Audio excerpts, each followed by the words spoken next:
নিঃস্ব অবস্থায় কি দোয়া করতে পারেন একজন মানুষ, এই দোয়াটা শিখে নেন, ইনশাআল্লাহ আপনার জীবনের সমস্ত সংকট কেটে যাবে ইনশাআল্লাহ।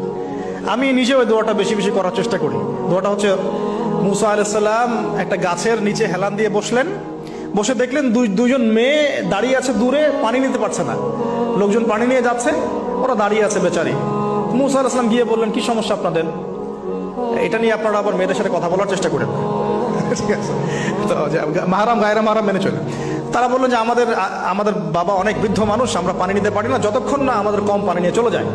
মুসা আলাইহিস সালাম তবে একটু বললাম না, ফিজিক্যালি খুব স্ট্রং ছিলেন, থাকে না বডি বিল্ডার, সামনে গিয়ে কথা বলে সরো পানি নিতে দাও, তখন মানুষ একটু মূল্যায়ন করে না। তো মুসা আলাইহিস সালাম এভাবে পানি নিয়ে দিলেন এবং বাছুরদেরকে পানি পান করালেন, করিয়ে গাছের নিচে এসে বসে আছেন। বসে বসে তিনি দোয়া করছেন, এই যে দোয়াটা তিনি দোয়া করছেন, রব্বি, একটা নেক কাজ করলেন, নেক কাজ করলেন না, মানুষের উপকার করলেন, নেক কাজ করে এসে গাছের নিচে বসে দোয়া করছেন, আল্লাহ এখানে তো আমার খাবার পানি বাসস্থান কিছুই নাই, আমি কি করব? রব্বি ইন্নি লিমা আনজালতা ইলাইয়া মিন খায়রিন ফাকির, রব্বি ইন্নি লিমা আনজালতা ইলাইয়া মিন খায়রিন ফাকির। আবার বলেন, রব্বি ইন্নি লিমা আনজালতা ইলাইয়া মিন খায়রিন ফাকির। অর্থ হচ্ছে, হে আল্লাহ, তুমি তোমার পক্ষ থেকে আমার উপরে যে নেয়ামতগুলো দিবে, আমি এর জন্য ফকির হয়ে বসে আছি। আল্লাহ অর্থ বুঝে পড়বেন ভাই, নামাজ রোজা হজ জাকাত যাই করেন আল্লাহর ওয়াস্তে অর্থ বুঝে পড়বেন। অর্থ বুঝে পড়লে আপনার ইবাদতের স্বাদ পাবেন, তৃপ্তি পাবেন, আল্লাহর সাথে কানেকশন হবে, আল্লাহর নূর পাবেন, মাআরিফত পাবেন, সত্য স্বপ্নও দেখবেন তখন ইনশাআল্লাহ। তখন শুয়ে শুয়ে সত্য স্বপ্ন দেখবেন ইনশাআল্লাহ।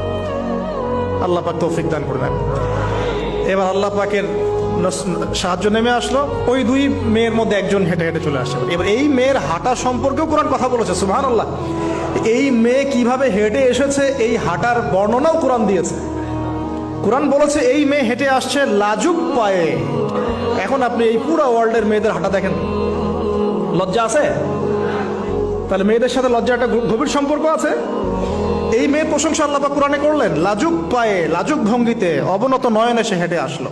এখন আপনি কেলে যান, গো টু খেল, আপনাদের টুইন টাওয়ারে যান, দেখেন সবার হাঁটা চলা দেখেন।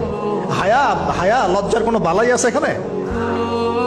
আমি গত লেকচারে বলেছিলাম যে আদম আলাইহিস সালাম এবং হাওয়া আলাইহিস সালাম, ইবলিস তাদের সাথে প্রথম যে আচরণ করেছে ওই ফল খাওয়ানোর পরে, সেটা কি? তাদের গা থেকে পোশাক খুলে পড়ে গেছে, মানে নগ্ন করে দিয়েছে আমাদের পিতামাতাকে, মহাবিশ্ব নগ্ন করে দিয়েছে কে? ইবলিস। তো এখন এই পৃথিবীতে আমরা যারা নগ্নতার চর্চা করছি, তার কার এজেন্ট আমরা বুঝতে বাকি আছে? আমার কথা কি বুঝতে পারছেন কিনা? এই কানেকশন মেলানোর চেষ্টা করেন, ডটসগুলো মেলানোর চেষ্টা করেন। সামনে যাই প্রিয় ভাই, এই মেয়ে এসে বলছে, আমার বাবা আপনাকে ডাকেন, আমার বাবা আপনাকে ডাকছেন। তিনি গেলেন, বাবা শুআয়ব আলাইহিস সালাম। তখন এক বোন ইনডাইরেক্টলি বাবাকে বোঝাচ্ছে যে বিয়ে শাদী দিলে ভালো হয়। এক বোন বলছে যে আপনি তো তাকে পুরস্কৃত করতে চাচ্ছেন, তাহলে এরকম কবিউন আমিন একজন মানুষকে সবচেয়ে ভালোভাবে পুরস্কৃত করা যায় তার যথাযোগ্য প্রতিদান দেওয়ার মধ্য দিয়ে। তো মেয়ের ইশারা বাবা বুঝেছেন, তিনি নিজের এক মেয়ের সাথে মুসা আলাইহিস সালাম বিয়ে দিলেন, সুবহানাল্লাহ। তবে শর্ত দিলেন, দেন মোহর কি? মোহর তো নাই। মোহর কি এবার? মোহর হচ্ছে 8 বছর তোমাকে আমার ফার্মে কাজ করতে হবে। এটা আগেকার একটা স্টাইল ছিল, সুন্নাহ। এটা এখন নাই যদিও, আগে এরকম ছিল যে দেনমোহর দেওয়ার জন্য এই একটা পদ্ধতি ছিল। যেমন ইয়াকুব আলাইহিস সালামের ক্ষেত্রেও এরকম 7 বছরের কথা আসছে, তিনি 7 বছর তার শ্বশুরের ফার্মে কাজ করেছেন। এটা নতুন ছিল না ওই সময়, এটা কমন ছিল।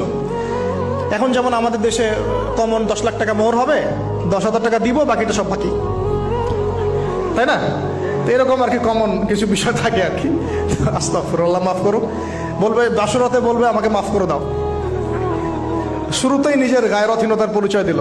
আবার এদিকে শ্বশুরের কাছে মাশাল্লাহ মোটা অঙ্কের ডোনেশন নিতে চাচ্ছে, যৌতুক। বিয়ে আমাদের ওখানে মাশাল্লাহ মানে কেনা বেচা, মেয়ে বিক্রি করতেছে আর ছেলে কিনতেছে।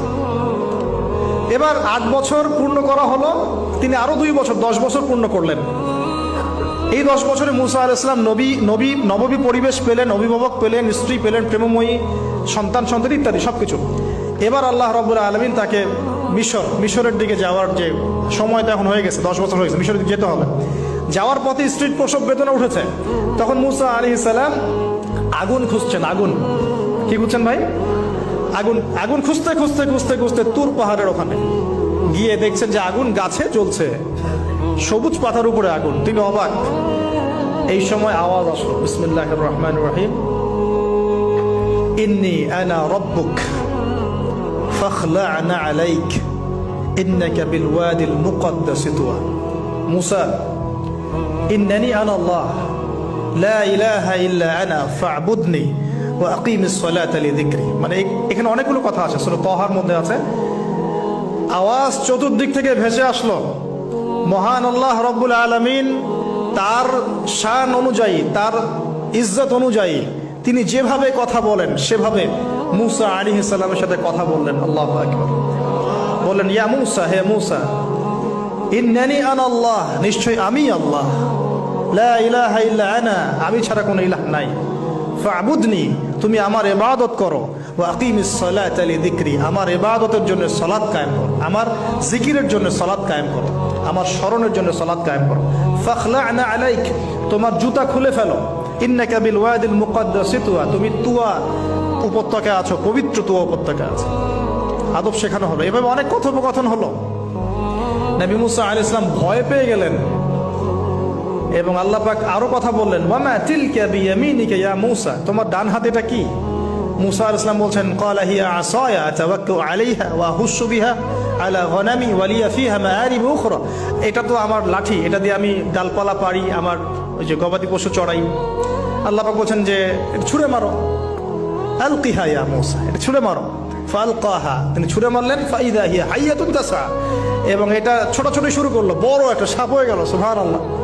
এগুলো কোনো গাল গল্প নয়, এগুলো আল্লাহ রাব্বুল আলামিনের মুআজিজা, মুআজিজাতুল কুবরা, এটা বড় মুআজিজা। তিনি পিছনের দিকে দৌড়ানো শুরু করলেন সাপ দেখে, খাইফা ইয়াতারাক্কাব, মানে ভয়ে দৌড়ানো শুরু করলেন।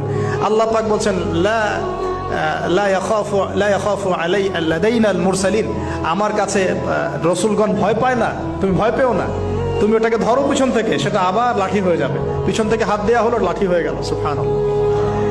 এবার বলছে যে তুমি তোমার বগলের নিচে হাত ঢুকাও। মুসা আলাইহিস সালাম বগলে হাত ঢুকালেন, বের করলেন, হাত থেকে টর্চ লাইটের মতো আলো বের হওয়া শুরু। এটা দ্বিতীয় নিদর্শন। কেন দেয়া হলো নিদর্শন?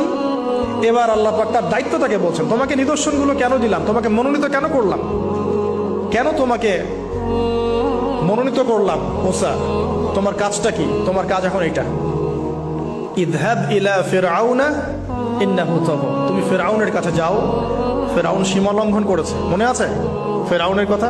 সীমা লঙ্ঘন করেছে। তখন মুসা আলাইহিস সালাম তার অপারগতা প্রকাশ করছেন এভাবে, তিনি বলছেন, আল্লাহ, আমার তো জিহ্বায় জড়তা আছে, আর আমি তো ওখানে এক ব্যক্তি, আমার খুনের অভিযোগ আমার কাঁধে, আমি এখন কিভাবে কি করবো আল্লাহ? তখন আল্লাহ রাব্বুল আলামিন বলছেন, এই দোয়াটা করো। কোন দোয়া? মুসা আলাইহিস সালাম বললেন, রব্বি ইশরাহ লি সাদরি, হে আল্লাহ, আমার বক্ষ প্রশস্ত করো, ওয়াসির লি আমরি, আমার কাজকে সহজ করে দাও, ওয়াহলিল উকদাতাম মিন লিসানি, আমার জিহ্বার সমস্ত জড়তা দূর করে দাও, ইয়াফকাহু কাওলি, যাতে মানুষ আমার কথা বুঝতে পারে। আর আমার সাথে আমার পরিবারের মধ্য থেকে ওয়াজআলনি ওয়াজিরাম মিন আহলি, আমার পরিবারের মধ্যে একজন ওজির আমাকে দাও, সাথী। হারুন আখি, আমার ভাই হারুনকে দান কর। সুবহানাল্লাহ। হারুন আলাইহিস সালামকে নবুয়ত দেয়া হলো, দুজনকে আল্লাহ পাক এখন বলছেন, ইযহাবা ইলা ফিরআউন, তোমরা দুজন এখন ফিরআউনের কাছে যাও। ফাইন্নাহু তাগা ফাকুলা লাহু কাওলান লাইয়িনা, তবে তাকে গিয়ে কর্কশ ভাষায় কথা বলবে না, নরম স্বরে কথা বলবে। দায়ীদের এখানে সুন্নাহ, দায়ীদের জন্য শিক্ষা আছে, দায়ী আলেম যারা মুবাল্লিগ তাদের শিক্ষা আছে। ফিরআউনের সামনে গিয়ে দাওয়াত দিলেও কিভাবে দিতে হবে? ফাকুলা লাহু কাওলান লাইয়িনা, নম্রভাবে কথা বলো। লাআল্লাহু, কেন নম্রতার সাথে? লাআল্লাহু ইয়াতাযাক্কারু আও ইয়াখশা, হয়তোবা নম্রতা প্রদর্শন করলে সে উপদেশ গ্রহণ করতে পারে, অথবা সে আল্লাহকে ভয় করতেও পারে। আল্লাহ পাক তো আগে থেকে জানেন সে ঈমান আনবে না, তারপরেও আমাদের আদব শিখাচ্ছেন আল্লাহ পাক এখানে। তারা দুজন চলে গেলেন, দাওয়াত দিলেন। ফিরআউন মশকরা করছে, ওয়ামা রাব্বুকুম ইয়া মূসা, তোমাদের দুজনের রব আবার কে? হ্যাঁ, মুসা আলাইহিস সালাম বুঝাচ্ছেন, রব্বি আল্লাযী, আমার রব সেই রব যিনি জীবিতকে মৃত করেন, মৃতকে জীবিত করেন, ইত্যাদি। মানে যার হুকুম ছাড়া একটা গাছের পাতাও নড়ে না, যিনি মাটি থেকে সব উৎপন্ন করেন, বৃষ্টি বর্ষণ করেন, সব বুঝালেন। ফিরআউনের বক্তব্য তখন এটাই ছিল, তোমাদের কাছে কি কোন নিদর্শন আছে, কোন আয়াত নিদর্শন আছে? হ্যাঁ, নিদর্শন আছে। কি? লাঠি ছুঁড়ে মারলেন, সাপ হয়ে গেল। এখন ফিরআউন বলছে, এটা তো জাদু, এটা কি? আমার জাদুকররা ওটা পারে, জাদুকরদেরকে ডেকে না হলো, জাদুকররাও লাঠি ছুঁড়ে মারলো, সাপও যাচ্ছে। কিন্তু এই বড় সাপ ওদের সব সাপকে খেয়ে ফেললো। তখন ফেরাউন কিন্তু ভয় পেয়ে গিয়েছিল। এরপরেও এই হাত বের করে আলোর এই নিদর্শন দেখানো হলো, তাওহীদের দাওয়াত দেওয়া হলো, ফেরাউনকে ভয় করতে বলা হলো, ফেরাউনকে সতর্ক করা হলো যে আমার রব, আপনার রব, সবার রব হচ্ছেন আল্লাহ। সবকিছু বোঝানো হলো, কিন্তু ফেরাউন এই কোনো কথাই গ্রহণ করলো না।